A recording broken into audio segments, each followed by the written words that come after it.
Hey everybody, I'm Alan with Bricks and Blocks Gaming, and in this video I'll be discussing the command power for the game of Stargrave, explaining what it does, discussing some rules questions it brings up, suggesting some strategies for using it, and giving my opinion and rating for it. So let's get to the bricks and blocks of the command power.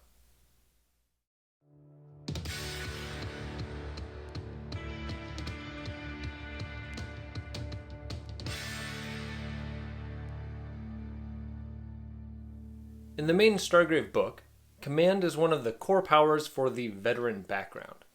It has an activation number of 10, causes no strain damage when successfully used, and being a line of sight power, can target an allied figure up to 24 inches away. Command lets you select one crew member within line of sight to activate during the current phase, and it's stated it cannot affect a figure that has already activated during that turn. Something I want to point out about this power, and I'd love to hear your thoughts and opinions in the comments, is since it says member of the crew, not soldier, that implies a captain could use this on their first mate. Assuming this is allowed, the first mate shouldn't be able to activate further soldiers with them, as that's something tied into the wording for the first mate phase, not the first mate themselves. But things get a little muddy as we look into the wording for the first mate phase. It says the first mate and up to 3 soldiers can activate.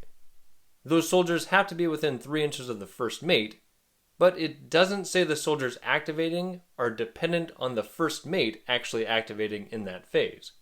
Except for later when it says no figures can activate in that phase if the first mate is off the table. Even though the first mate has already activated, they are still on the table. So as it's written, I believe that if the first mate is commanded in the captain phase and moves within 3 inches of soldiers that haven't activated, those soldiers can be activated during the first mate phase. If I hear an official wording one way or the other, I'll post it in the description box and comments.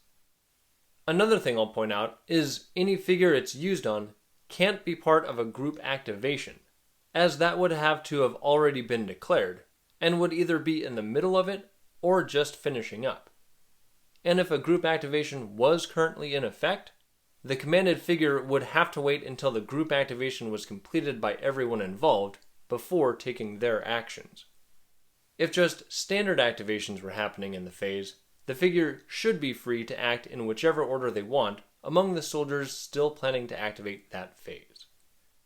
For tips on how to actually benefit once the command power is in effect, one of its best uses is to make a surprise attack.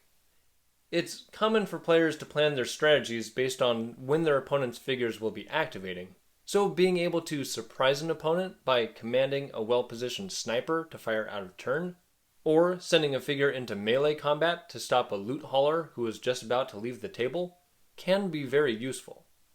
Alternatively, it's also great for moving an ally away from a sniper that would otherwise be shooting first, or to get a loot hauler off the board before enemies can catch them. One thing to keep in mind when creating a captain and their first mate is since all this power does is make a figure activate earlier in a turn, it's usually more beneficial for a captain to have it than a first mate, as when you use it on a soldier, they'll be able to activate that much sooner than the usual soldier phase, and because it can apparently be used on a first mate that hasn't activated yet. This power also increases in value against opponents that use a lot of grenade launchers, as any soldier close enough to activate with a captain or first mate in their phase is also close enough to be in the same grenade blast radius. So sometimes this is the only safe way to activate soldiers earlier in a turn. The ability to selectively activate a figure that's up to 24 inches away from their commander is very useful, and can keep an opponent guessing as far as where the next threat will come from.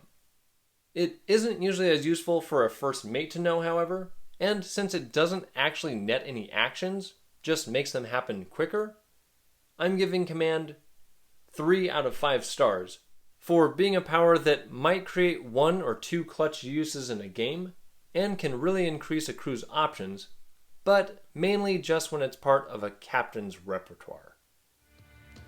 Be sure to check out my other Stargrave content and comment below with your thoughts about the command power, whether you agree or disagree with my assessment. I'm Alan with Bricks and Blocks Gaming. Thanks for watching and play well.